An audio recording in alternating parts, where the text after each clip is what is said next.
Professor Venkatachalam. Good morning, Professor. Good morning, sir. Can you hear me? Yes, sir. Yes, Okay. yes. Sir, I have to thank personally to you Oh, thank you so much. to come over here and helping our Madurai Kamarajar faculty, Dr. Sadasivam, to take your valuable message to different participants, right, through webinar. So thank you very much, sir. We are all waiting for your valuable speech. Before that, I thought that you have some formal inauguration. Yeah, okay. So they have some formal inauguration. So then we can proceed, sir. Please. Thank you. Good morning to everybody. Professor Venkatachalam and Honorable Vice Chancellor Professor M. Krishnan and other participants of this webinar on behavioral changes in the post-COVID-19 era. As we are all aware of the fact that coronavirus has led to COVID-19 disease pandemic all over the world, as of now, we have lost many lives in India. So in this context, Social Transformation Center of Madurai Kamaraj University has planned to organize a webinar with experts like Professor Venkatachalam from MIDS, and in the evening between 2 p.m. to 3 p.m. we have planned a session with the help of Professor Arunachalam from Cochin University of Science and Technology. Now, the webinar on the first session will be inaugurated by the Professor M. Krishnan, Vice Chancellor of Madurai Kamaraj University. After that, it will be handed over to the resource person, Professor Venkatachalam. Good morning to everybody. Thank you, one and all, for participating in this webinar. Over to Vice Chancellor. Good morning, sir. Good morning to Dr. Venkatachalam. Going to talk about the behavior changes after COVID problem, and also Dr. Sadasivam, who is really, put in a lot of effort to bring this webinar, and my dear participants from different part of the country. I am so thankful to all the good-minded people for giving the permission and giving the opportunity to give the inaugural address. You know that we have a lot of problem for the last 40, 50 days. But the people who were really affected are going to take care by the government of Tamil Nadu and government of India by giving the medical care. There is no doubt about it. They are now in good care by the government of Tamil Nadu. But one good thing what we are noticing that here about 70,000 people are now affecting in Tamil Nadu by this coronavirus. But unfortunately, we can say that the people are not affected is going to have more psychological problem. But one thing, happy news is our death rate is very low, even less than 1%. That is a wonderful data our government is giving. But what this program is going to give, the people, those who are not affected, living in the different part of the country, because they are having a lot of problem.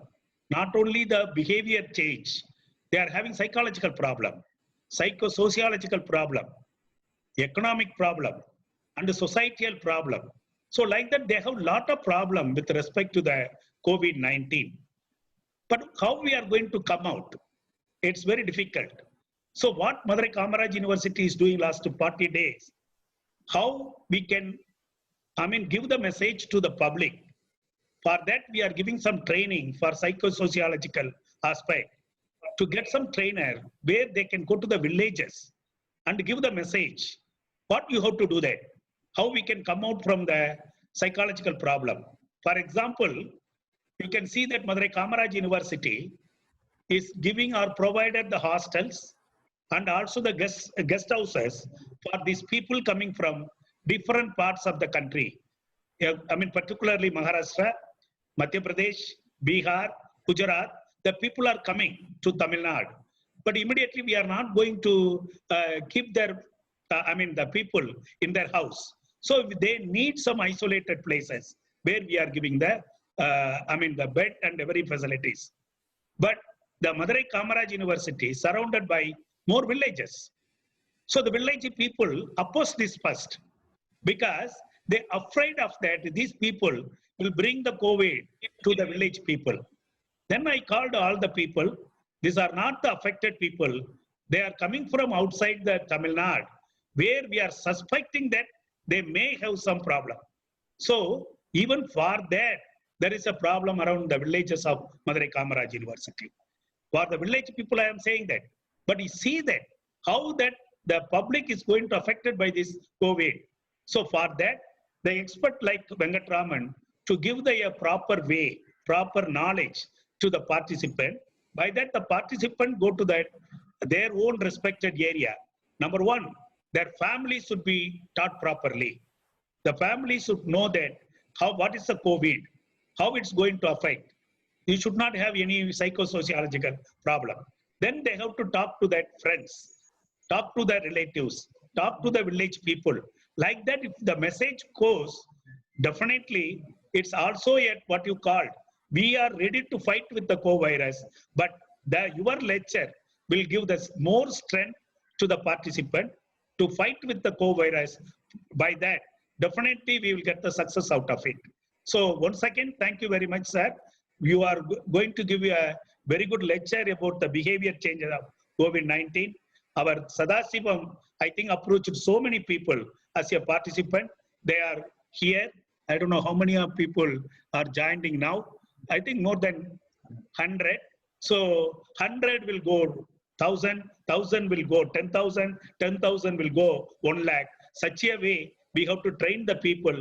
This is one among the best way to fight with the COVID.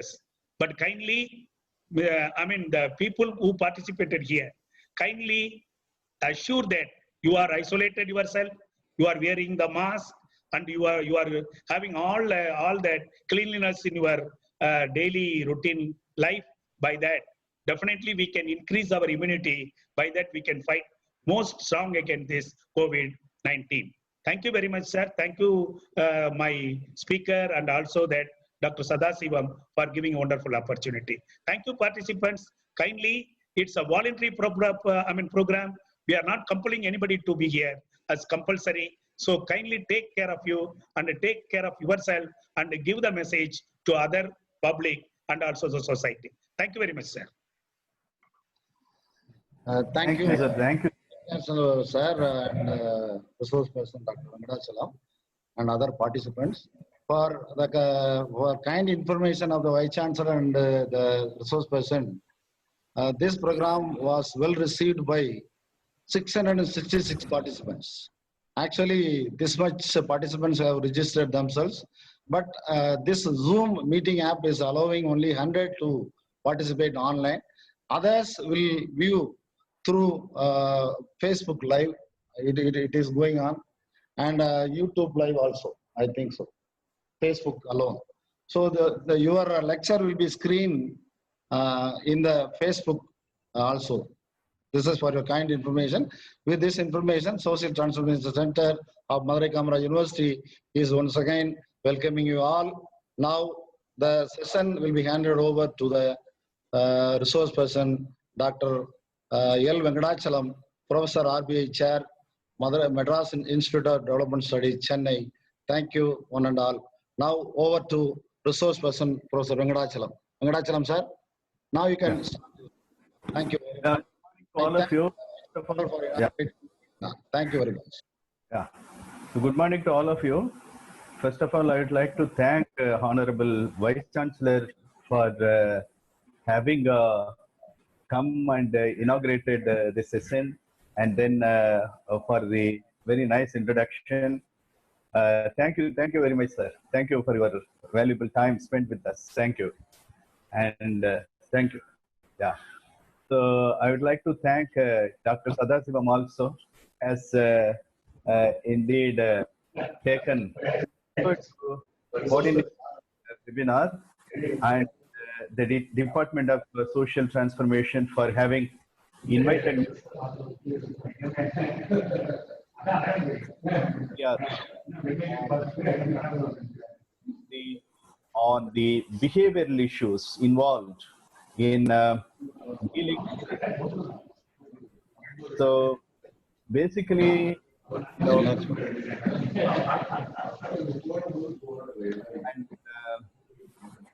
so how we are going to deal with this situation in the future. So that's the focus of the talk today, and I will out to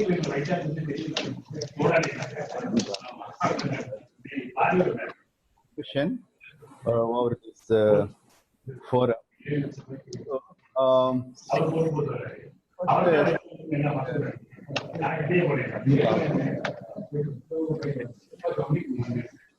post COVID-19 era. So,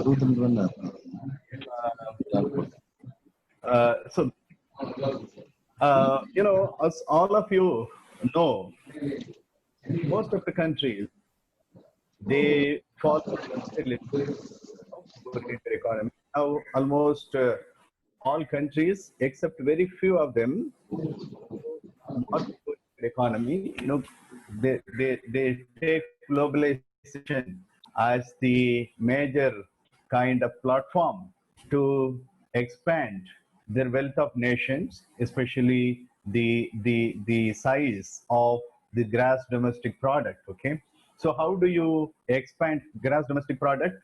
As Adam Smith, in his very famous book called The Wealth of Nations, which was published in 1776, suggested it is basically the market forces, basically the capitalism, which will expand the GDP of nations much faster than nations that follow other forms of economic development. So therefore, you know, he suggested that we have to rely on the markets, which are invisible in nature. Markets are considered to be invisible hands.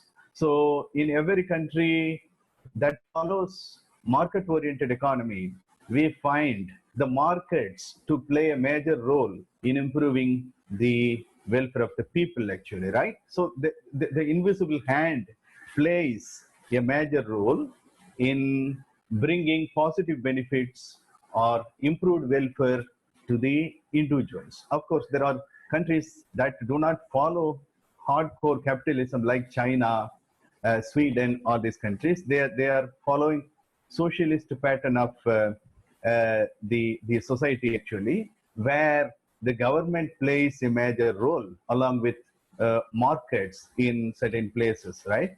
So limited market and more government is the phenomenon in some of the countries like China and Sweden. But most of the countries adopt invisible hand, that is market, to play a role. Okay, that we have to keep in mind. But now in February or towards first part of March, what happened was that we had invisible hands in the form of coronavirus. Coronavirus could not be seen.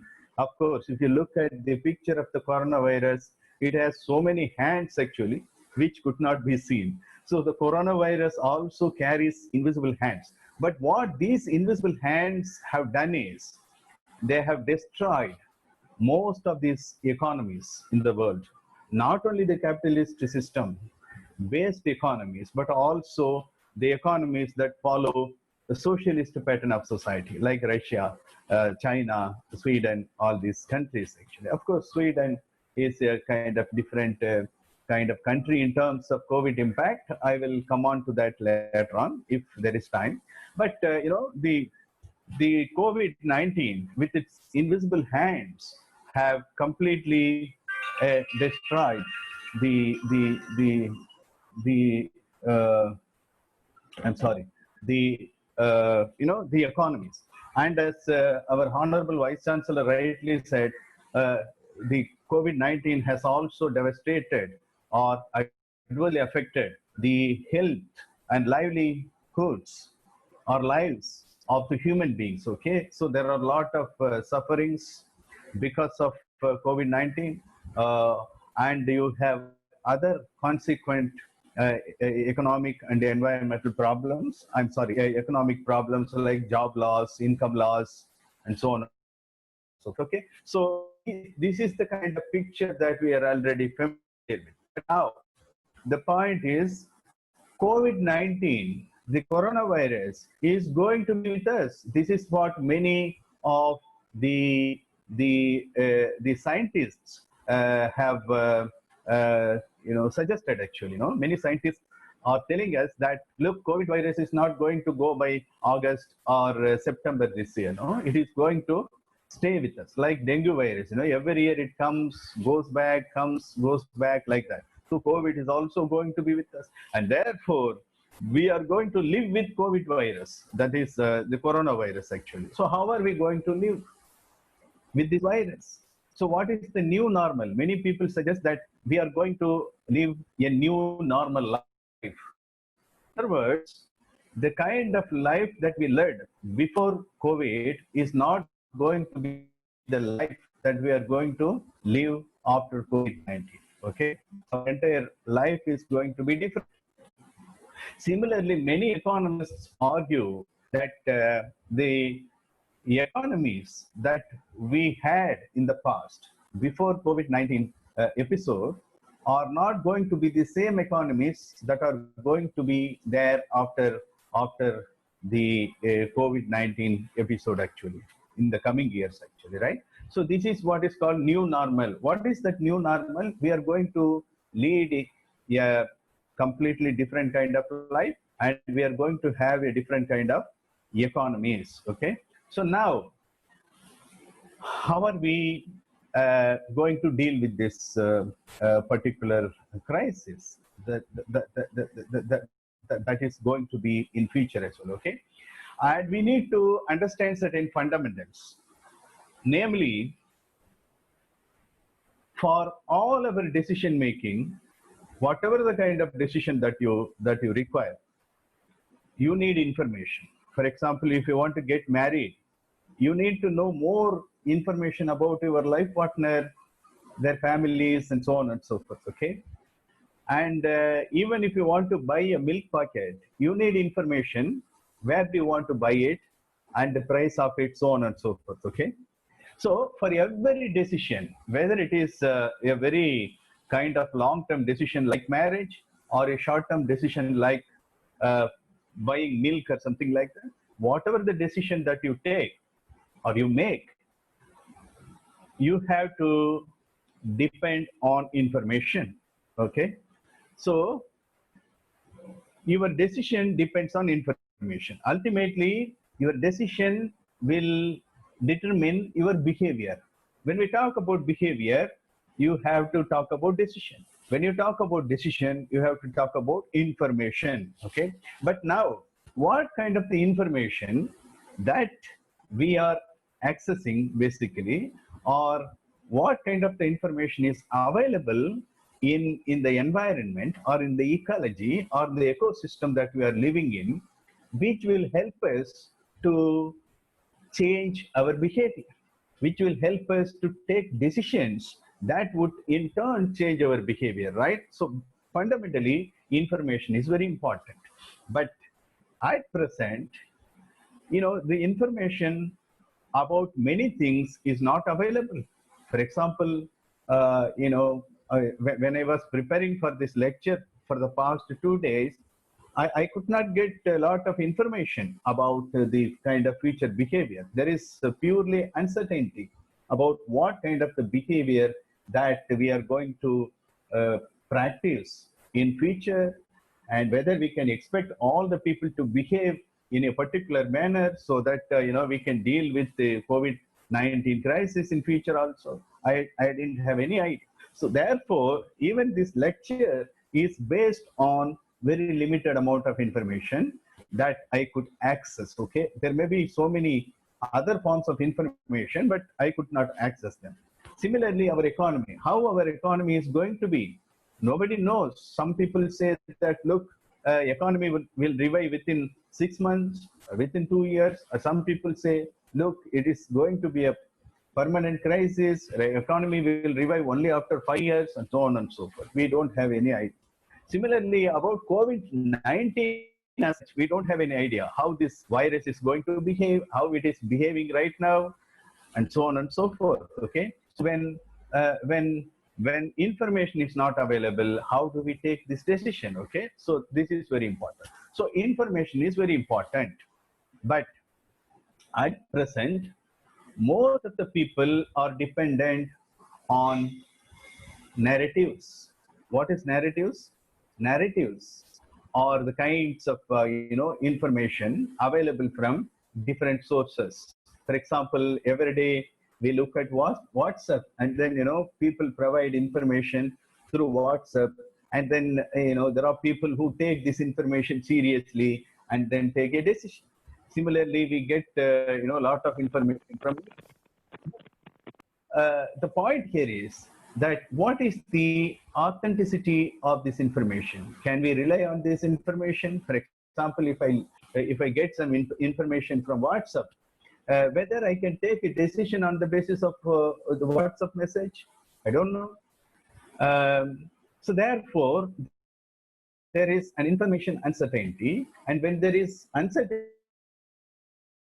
over available information, how are we going to deal with the situation? Okay, let us first talk about some of these statements. Okay, I have been reading newspapers, watching TV channels, and then hearing people, and then reading messages coming from WhatsApp also. I don't believe in messages coming from WhatsApp, but I do also pay attention to this information, because how sometimes wrong information is being generated by people, and how this wrong information indeed affects people's behavior in the real world. So I'm keen on these things, and therefore I read all kinds of information with whatever kind of constraints I have. So is a constraint, time is a constraint, and so on and so forth. So let me just read some of these kinds of statements that I have come across from various sources, okay, which can be called narratives. These are the examples for narratives, actually. Right now, if you look at the death rate among COVID-19 patients, it is only 2.86, which is less than 3% in India. But in USA, it is considered to be around 7%. In Italy, 10%. Why the death rate is very high in advanced developed countries, and why death rate is very low in India? And there may be several reasons. For example, many scientists argue that it is because of BCG vaccination that prevents the people from getting COVID-19, because BCG already has improved our immune system, etc. There are some people who argue that the Indians are already having a lot of immune kind of immunity, because we are all living in a very poor condition, and therefore this very poor condition as such might have improved our immune system, and therefore they are not getting much affected by COVID-19. And there are people who argue that in India malaria is prevalent everywhere, and therefore if you get infected with malaria, and then if you had already taken hydroxychloroquine, then immune system would have been developed in your body, and so on and so forth. There may be several reasons which we may have to find out, because in social sciences there is no single reason which can explain a particular outcome. There may be several reasons. Okay, so I would like the youngsters to take up this as a research issue and find out what can be the possible reasons for low death rate and a less impact of COVID-19 on Indian population. Okay, but the point here is that I have interacted with many people initially when COVID entered India. I interacted with many people about the possible impact of COVID-19. many people were panicked. So they said, we are all going to die and this problem is going to be very severe and so on and so forth.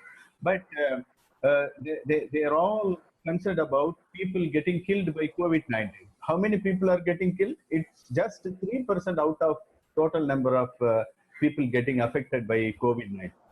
The point here is we are all concerned more about the small percentage of death, but we are not concerned about around 97% of cure that makes a lot of positive difference among COVID-19 people. Why are we not celebrating 97% of people being healthy with COVID-19 virus?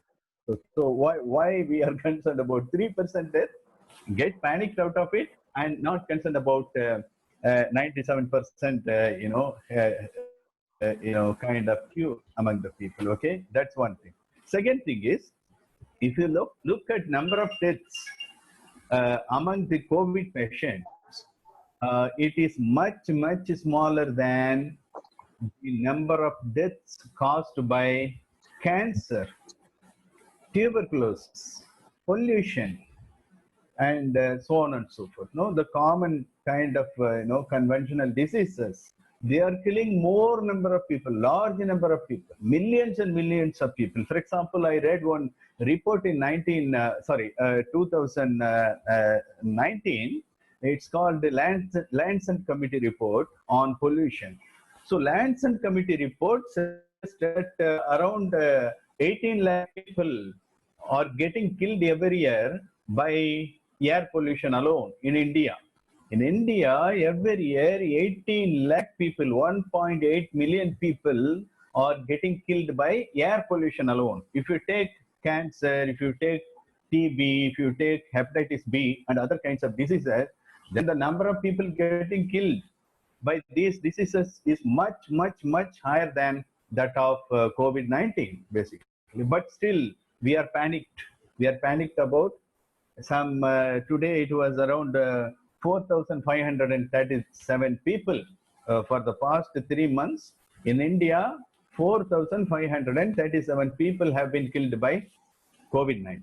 But if you take the killings by other diseases, that may be, tens of thousands of, people might have been killed. Okay. The third point is that there are people who still argue that coronavirus has been developed by China in the labs, actually, biolabs. Okay, so there are stories actually. Even America has suspicion that coronavirus has come from the labs in China. But there are people who say, look, this is a kind of, very invalid theory. Coronavirus occurred naturally, even though it originated in China, it occurred naturally. It's a kind of natural virus, okay? So there are two different types of information about the origin of coronavirus, whether it is developed in the labs or whether it has been developed or whether it has originated naturally, okay? Then let us come on to the other kind of information. There are many people who argue that COVID-19 is the piracy of the international pharmaceutical companies. For example, there are some, so-called traditional medical practitioners. I listened to the videos of some of these people who have been later on jailed. I found that these people claiming that COVID-19 is nothing but it is a piracy by the international pharmaceutical companies, because they want to sell medicines, they want to exploit people, and therefore they developed the story of COVID-19. But there are people who argue, but also we see that it is not so. The COVID-19 is a kind of real issue which we will have to face with. Okay. You look at another information. There is no COVID-19 in India. It's only a story developed by the central government. There are people who argue like this. Okay. Because there was some CIA protest, and therefore central government developed this story of COVID-19. indeed there is no COVID-19. So, but this is also a kind of myth, because we are, it's a kind of flawed kind of argument. We are we are experiencing COVID-19 crisis in reality. Okay. And then one vegetable vendor tell me that, central government is giving 67,000 rupees to the states for each COVID patient, and that is why the number of COVID patients is increasing in state government. So people, see, as I said, many people depend on the narratives. Okay, so what others say, we some of this information very serious. For example, very recently, when the Taskmart shops were opened, people saying that, look, if alcohol, if you are telling us that we have to wash our hands with soaps, or we have to sanitize our hands with alcohol-based sanitizers. If alcohol kills this COVID-19 virus in our hands, therefore it should also kill the virus inside. And let us take alcohol. Okay, so the drunkards, the people, those who are consuming alcohol, so they develop actually alcohol kills COVID-19 virus, and therefore Taskmart shops will have to be opened so that everybody or the drunkards have alcohol actually, right? You look at the logic. They're acting like PhD scholars actually, using logic to develop arguments. Okay? So, and then you look at other information like COVID-19 affects only the older people, but what we see is that it affects everybody, all age groups actually. And then there are people who argue, especially in Tamil Nadu, that look, government says that there is no medicine for curing COVID-19. Then how come all these COVID-19 affected people are getting cured? Where is the medicine? The counter argument is that, look, the symptomatic treatment is being given to people. In Tamil Nadu, for example, we also give the alternate medicines like Siddha, Ayurvedic, etc., in order to improve the immune system, and therefore people are getting cured actually. Okay. And then 2 days back, there was a kind of controversy over this Siddha medicine called Kabasura Kudinir. Everybody now drinks Kabasura Kudinir, but there are people who argue that, look, the Kabasura Kudinir is not going to improve our immune system. It may cause some side effects, so on and so on. So which one to believe? Whether I should drink Kabasura Kudinir on the basis of the information that it will improve my immune system, or should I listen to other doctors, the allopathic doctors, who say, look, don't drink that Kabasura Kudinir because it will have some other impact also, or it will not improve the immune system. And then now look at hydrochloroquine tablets. This medicine has been exported to many countries from India, but now the latest information is that America has stopped testing this hydrochloroquine because they found that this medicine is having some side effect or something like that. Now the point is, whether I should take hydrochloroquine in order to prevent myself from COVID-19, or I should not take. Okay, there are two different types of information available to me. Similarly, there are people who argue that face mask will prevent you from COVID-19, or face mask will help others, because in case we have COVID-19, then face mask will not spread COVID-19 to others. Okay, but there are theories which say that, look, face mask is not going to help anybody in any way. Okay? So which one to believe? Similarly, there is a controversy over this Arogya Setu. Central government says that everybody will have to download Arogya Setu, but there are people who say that no, this is not going to help us.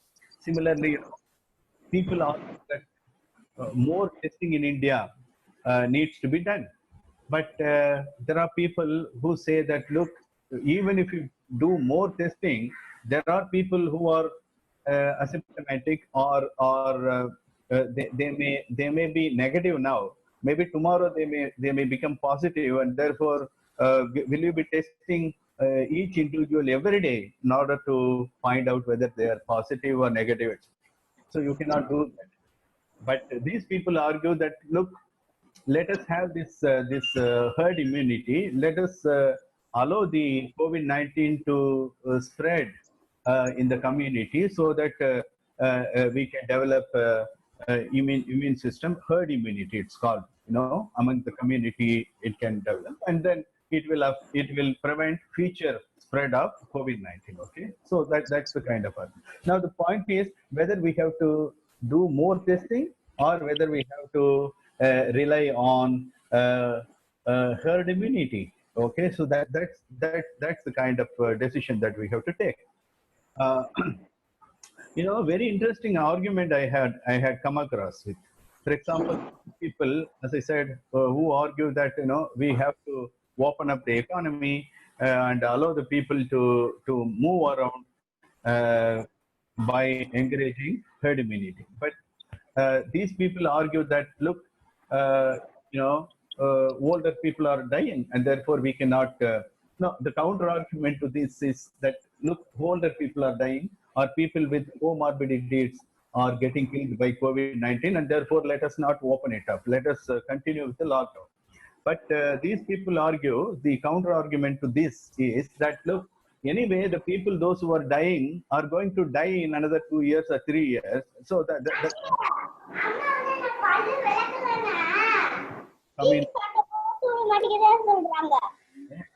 herd behavior, actually, right? So similarly, there are many issues. There are different types of information that we are encountered with. Okay. Now the point here is which information that we have to take in order to take a decision. Okay. For example, whether we continue or whether the economy should be opened up. There are arguments for both.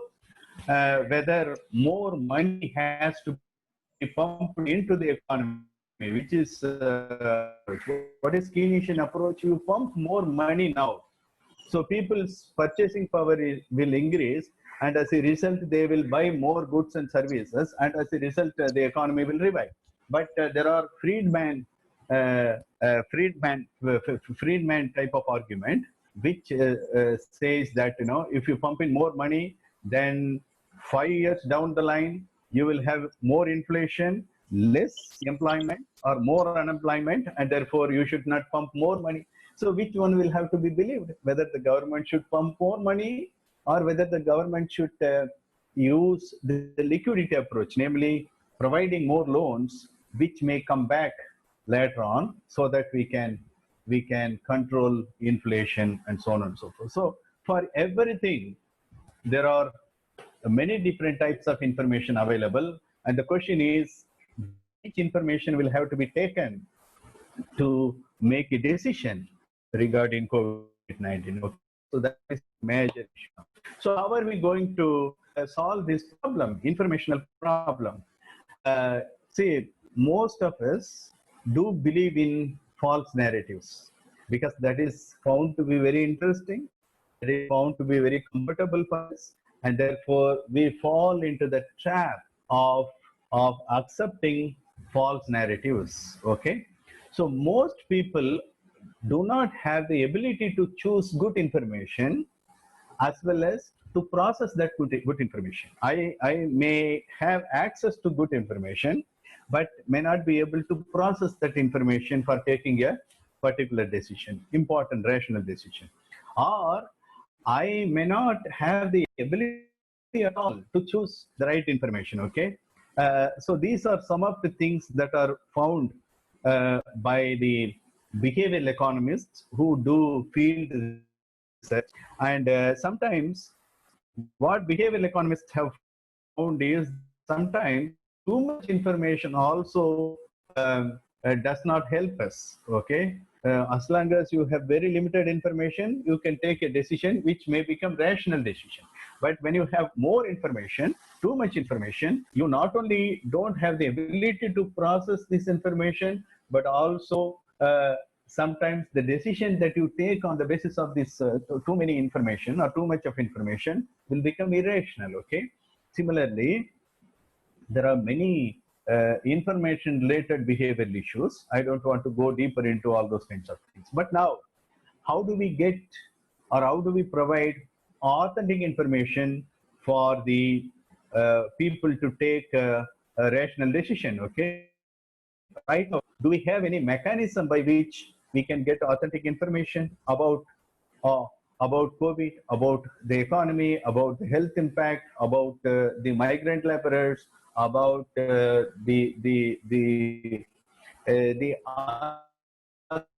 other whole lot of other issues in current crisis actually. Okay, so we need to think about how to provide authentic information to the people, and how to develop certain mechanisms which authentic information can be provided to the people, as well as we can help the people to make right kind of decisions. Okay, so right now I think that is not there, because people depend on narratives, people depend on false information, and we all will have to think about developing the right kind of information to the people taking decisions in the coming years actually. Okay.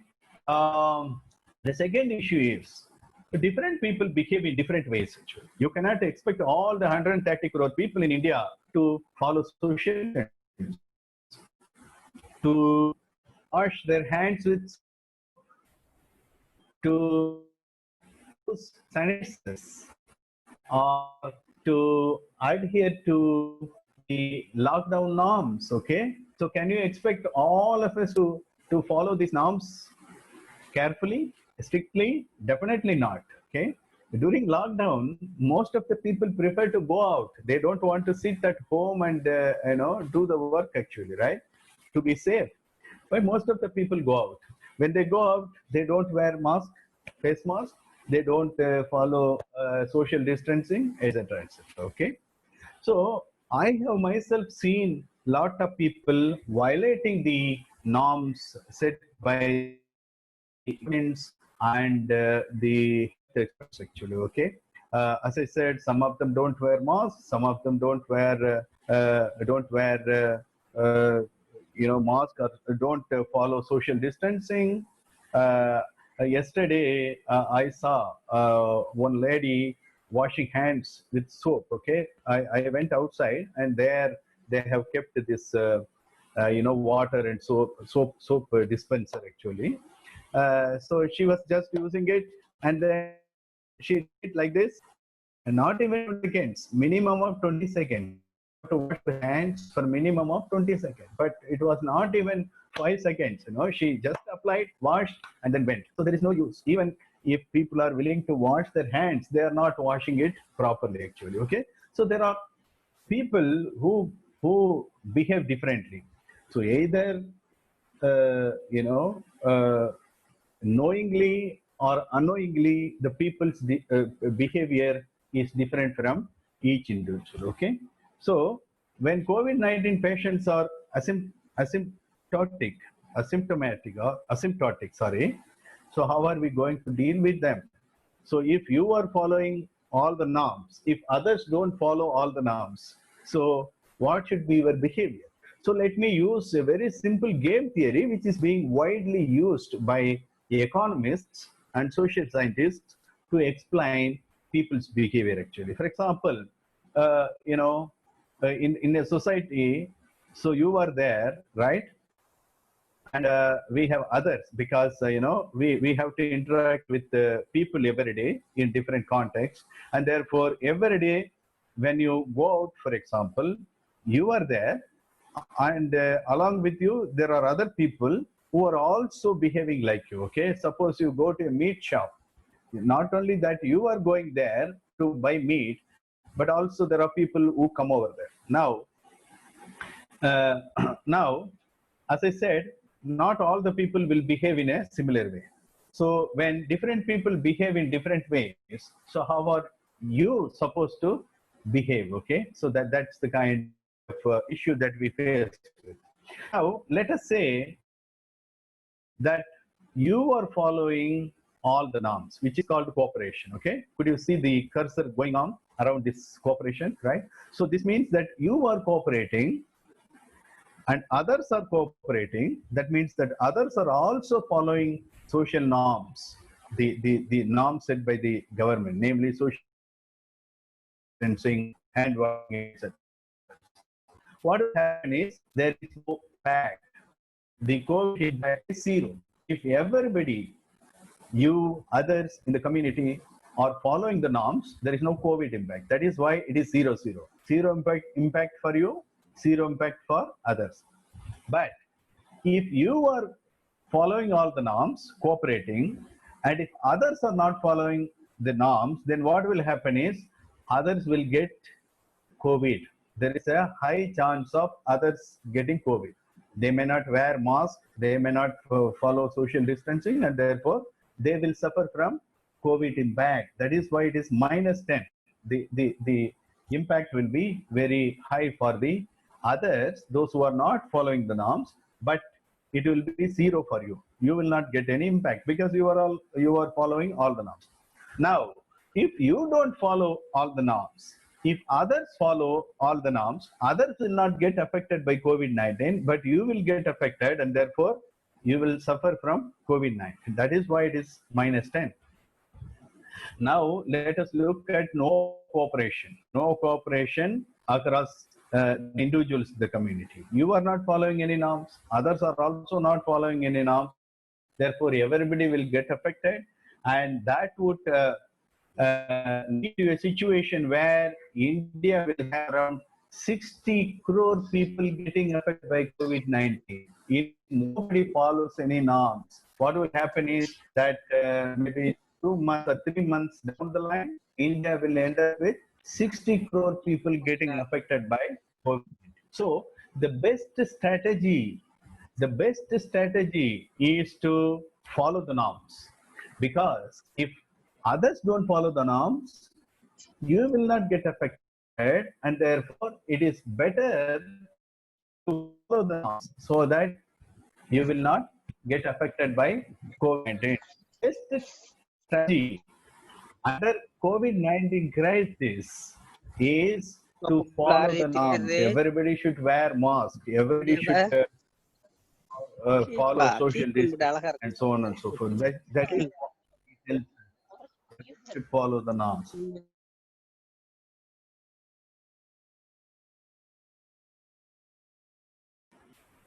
Under future situation, you have to follow the norms. Okay, so how do you make the people to follow the norms? We have to create more awareness. Right now, everywhere in the phone, when you try to call somebody, there is an awareness message. When you watch TV program, once in every 10 minutes, you get awareness message about COVID-19. Even our chief minister comes on TV and then tell us that we have to maintain social distance, we have to be very aware of this disease, all kinds of things. So awareness is there. But despite all these awareness campaigns, messages, why the roads are crowded? Why roads are crowded? Why people go in large numbers to Coimbatore market to buy vegetables, right? Coimbatore created a lot of chaos, sometimes back. Of course, now it has been closed.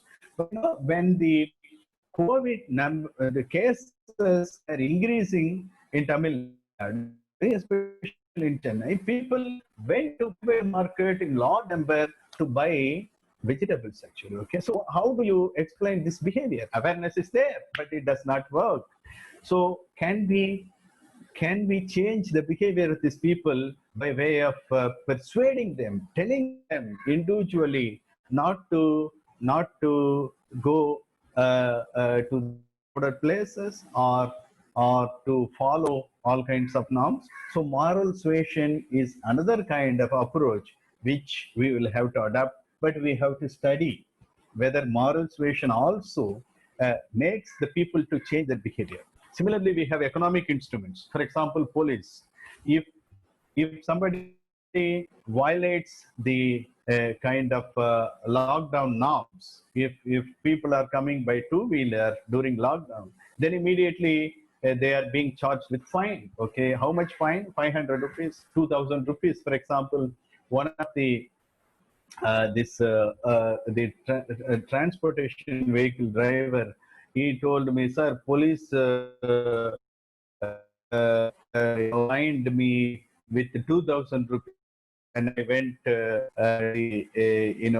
the public place during lockdown. So heavy fine. Can we put heavy fine on these people? So that, will that change the behavior of the people? Or can we give punishment on the roadside? I have seen in TV news channels that police giving kind of punishments to the violators. Actually, can that change the behavior of the people in future? Or can we frame the kind of awareness programs in such a way that it conveys some strong message to these violators? So how do we frame the awareness program? Can we just ask some leading figures like Rajinikanth, for example, to tell us that we have to be strictly following the norms, whether that will change the behavior of the people? It's called framing, actually. You provide awareness message, but if this message is given by some celebrities, it will have some more impact. Can we do that? So we have to study this, okay? And similarly, there are things like default mechanism. For example, yesterday I went to a shop. There, they said, you have to wash your hand before entering the shop. Actually, they have everything. So you have to enter. So that enter your hand. So that becomes default mechanism. Whether we can make this as a default mechanism after washing your hand, when you enter the shop, you have this sanitizer also. They provide sanitizer also. Okay, so we can think about a kind of mechanism like this. In every crowded place, you provide wash facilities where you can wash your hands, as well as hand sanitizers. Even if you miss washing your hands, you can use sanitizers, and therefore everybody is getting sanitized. Okay, can we make that as a default mechanism? So I have just listed out some of these measures, but I'm not sure whether one of these measures works better, or all these measures work better, or some of these measures work better. We have to think about it. And I would encourage the youngsters to take up research on some of these issues, okay? For example, we can say that, look, you people will have to wash your hands, you have to maintain social distance, even at home, etc., etc. But, I have observed people on TV channels telling us that, look, government tells us that we have to keep washing our hands, we have to maintain social distance, but where is water? I am willing to wash my hands very often, but there is no water. No, water, not even for drinking purpose. We have to accept the fact that there are many households who do not get adequate water supply, even for drinking purpose, let alone talk about washing their hands, actually. So the government should now focus on providing good quality water supply. We have to make these facilities available to the people so that they can follow these norms, actually, right? So that is the kind of future action that we all will have to think about. How to provide water supply to people, how to provide healthcare facilities to people, because who are the people who are getting killed by COVID-19? It is basically the people with comorbidities. What is this? You have sugar patients, diabetic patients, you have patients with TB, you have patients with other kinds of ailments, and so on and so forth. So if people are already having these comorbidities, then they have a kind of higher probability of getting killed by the COVID-19 actually. So therefore, it is not only the healthcare facilities that should be provided to the COVID-19 people, but also we have to very effectively deal with the already existing diseases so that the impact the COVID impact will be less in future. Similarly, what we have found in India, especially in Kerala and Tamil Nadu, is that the government is using alternate medicines also. For example, yesterday I heard about this herbal tea. Herbal tea is being served in Coimbatore area. Similarly, they also serve the Siddha medical practitioners. Government has asked the Siddha medical practitioners to engage 6 autos. In 6 autos, Kabazura herbal tea supply to all the people in the COVID affected area, especially in Coimbatore area, which was worst affected. But now that there is no further COVID cases. So because of the alternate medicines, your immune system improves, and therefore you are not getting affected by COVID-19. And therefore, there is a possibility that in future the government can promote alternate medicines among the people, so that we can save people. Similarly, what we have observed during this COVID-19 crisis is that our environmental quality has improved a lot. There is water pollution, no air pollution, and therefore there is no death because of air pollution. I said 18 lakh people are getting killed by air pollution every year, but because of COVID-19, we have minimized the death, we have minimized the morbidity caused by air pollution or water pollution. Okay, every year around 5 to 10 trillion 5 to 10 trillion worth of damage is being caused by environmental problems in India. This is what a World Bank study has found. So now, because of COVID-19, there is no production, there is less consumption, and therefore there is less pollution, or there is no pollution. But once the economy once the lockdown is relaxed, we are going to have more environmental, we're going to have more deaths, more diseases of environmental problem. How are we going to deal with this? So we have to be very cautious about our consumption. We have to be very cautious about our production.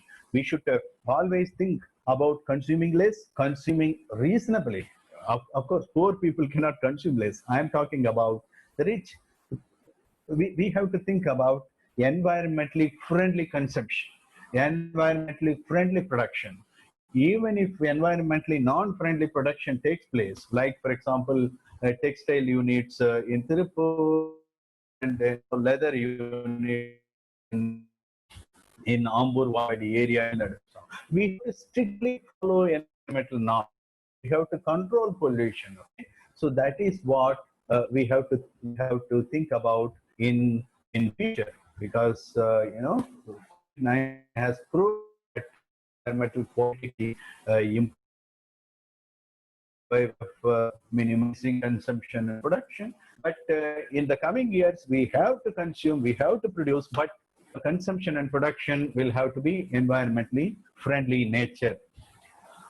Similarly, we have to think about all these kinds of things, because our Prime Minister has suggested that hereafter we have to be self-reliant, which is very important. We have to think about how to be self-reliant. Okay, what do you mean by self-reliant? It does not necessarily mean that we have to consume only indigenous product. It means that any foreign company can come to India and produce goods and services which should benefit Indian people. For example, there are people who may buy Benz car, Benz car is produced by a foreign company, but Benz car can be produced within India, which should benefit the Indian people in terms of employment, income, and consumption. Okay, so that is what is called self-reliance. Therefore, we have to think about how to be self-reliant in terms of consumption, in terms of production, and so on and so forth. For example, when we talk about MSME sector, micro, small, medium enterprises, micro, small, and medium enterprises, they have greater potential in terms of working on value-added products. For example, our agricultural produces, they are always being used for final consumption. For example, tomato, if there is no price for tomato, then tomato is thrown on the streets. If there is no price for mango, mangoes are thrown on the streets. Very recently, I have seen people, throwing the grapes in I think Kodaikanal region. Grapes, very valuable grapes, just on the field itself. Flowers cultivated, they are just thrown in the field itself, in the agricultural land itself. Okay, so why not we think about developing our own indigenous kind of our own MSMEs to focus on converting these products into value added. Okay? In future, we have to think about this area. For example, I came across this Palmyra products. Okay, you have gur coming out of Palmyra. This thing. Okay, you have nungu, for example. There is no technology that process nungu and then export it to other countries. In Tamil Nadu, we millions and millions of Palmyra trees, but the products from Palmyra trees are not being developed adequately. Value-added product is not coming out.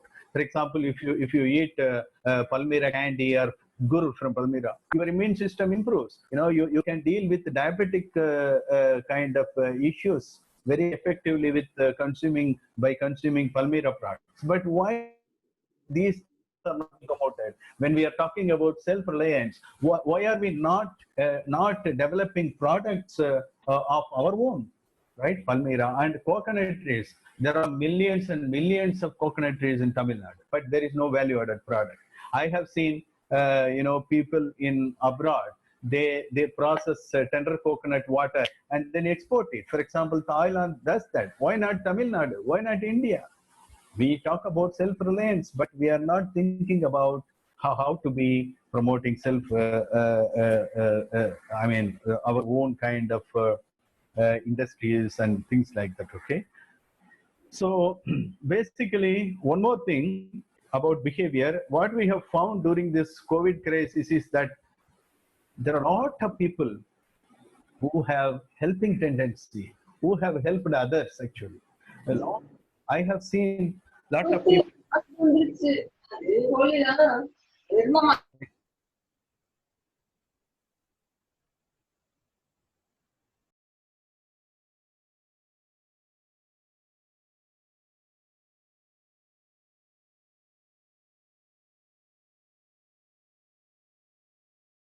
See these kind of other regarding behavior cropping up, flourishing everywhere during COVID-19.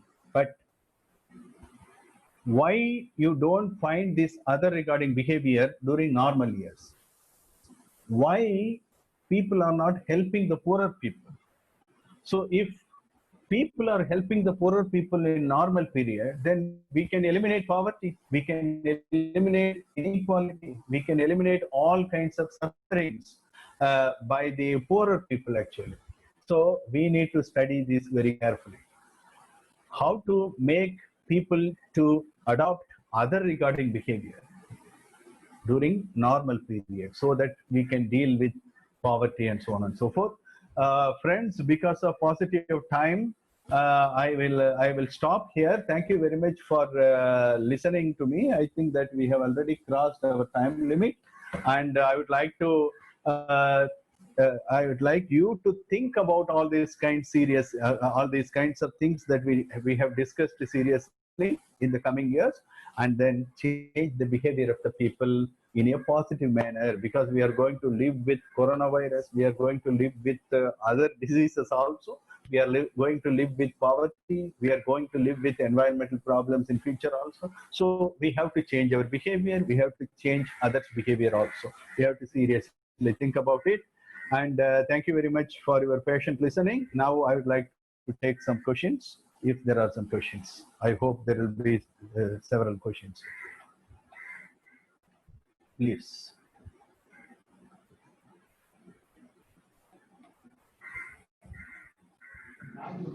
Thanks, Sir Venkatachalam. Yeah. Dear participants, now you can ask you some questions to the resource person. He will answer.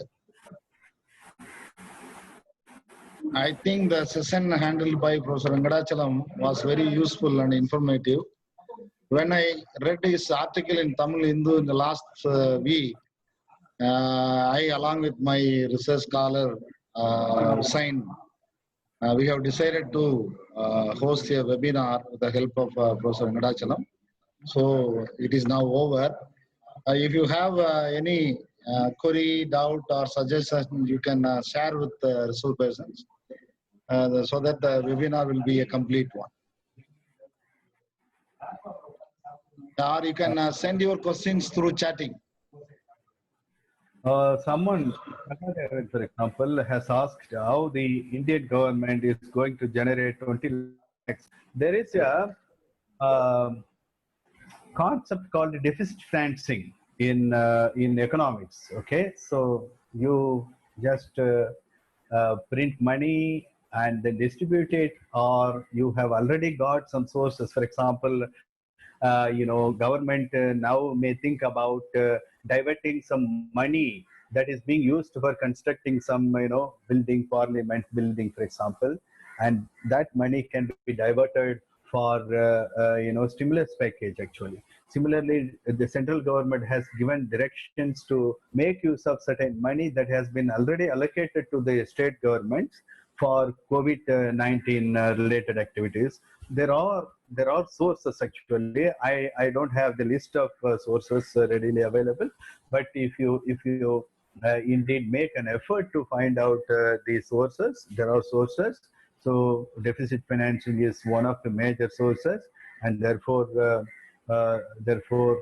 indeed there are sources for this 20 lakh crores. Yeah. Any question? So everybody has appreciated my talk actually, like the session was useful, etc. But if there are questions, then we'll take those questions.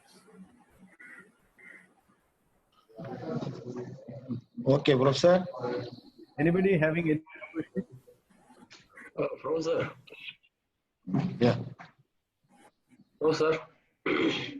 Please go ahead. Sir, what would be the fate of migrant laborers in the post-COVID era? What would be the fate of migrant laborers in the post-COVID era? Okay. See, migrant laborers, basically how many migrant laborers are there? They are there, which state they belong to.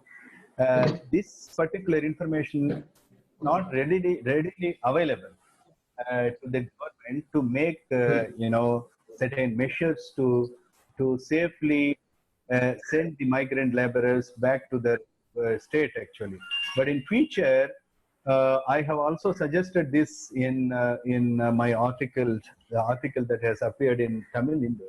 In future, every state government will have to have information about migrant laborers, both the migrant laborers, those who are coming into the state, where are they coming from, where are they staying, what kind of the work they do, how many family members are there, so on and so forth. Similarly, how many migrant laborers are going out of Tamil Nadu, for example.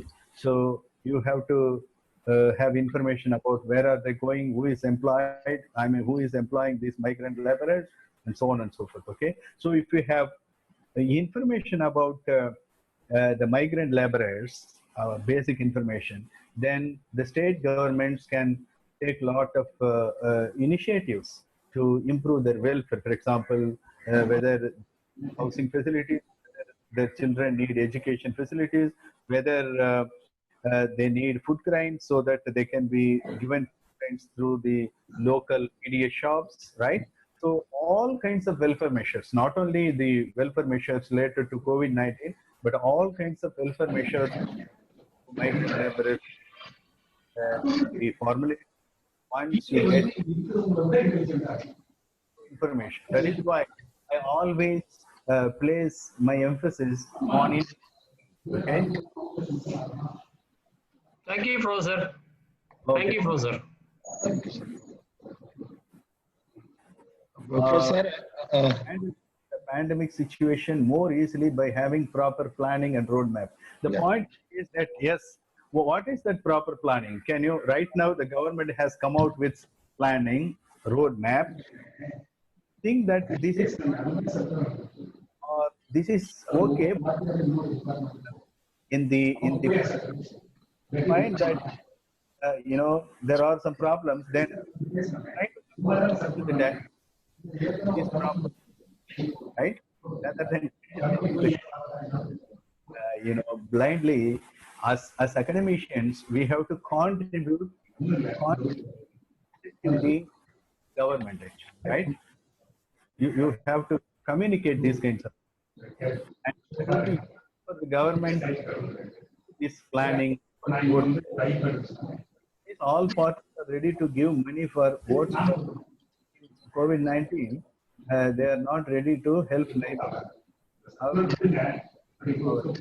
Point is, despite, that's a political question actually, but despite government,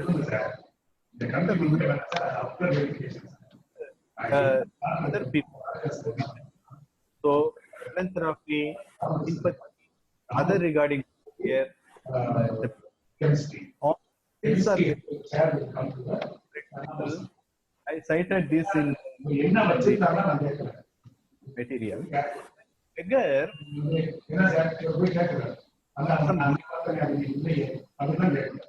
he was distributing this bread to the hungry road.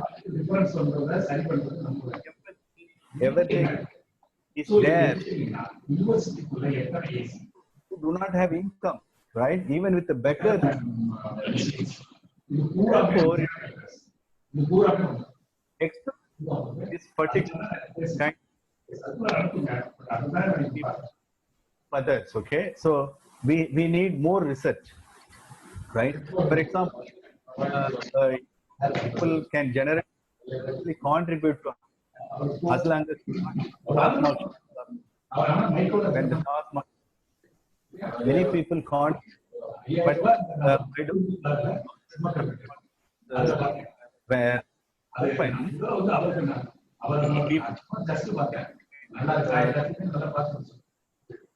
I contribute. People always suspect others. If I give some money to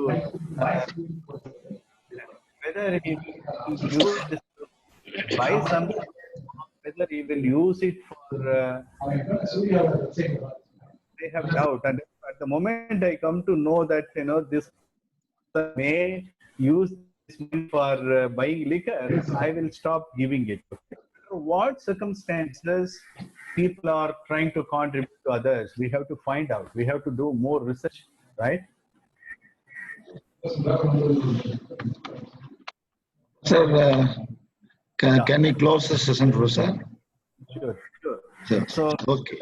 I Okay, hope thank you. I personally thank the resource person, Dr. Venkadachalam, for his valuable and informative lecture on the behavioral changes that the people have to follow in the years to come. Because we have to live with COVID-19. There is no other way out of living without COVID-19 for the years to come. Therefore, at this juncture, I would record my personal thanks on behalf of the Madurai Kamaraj University Social Transformation Center to Dr. Venkadachalam and all other participants and all the 660 participants who have registered for this particular session on behavioral changes in the post-COVID-19 era.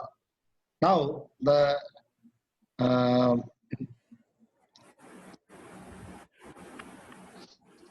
vote of thanks will be proposed by Dr. A. Kannan, Assistant Professor in the Department of Environmental Economics, who is a member of Advisory Committee of Social Transformation Center.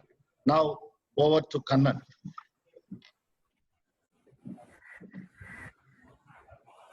Very good morning to one and all. I'm really happy to thank all the participants and resource person first. First, I would like to thank our Honorable Vice Chancellor for his brief introduction on this inaugural session.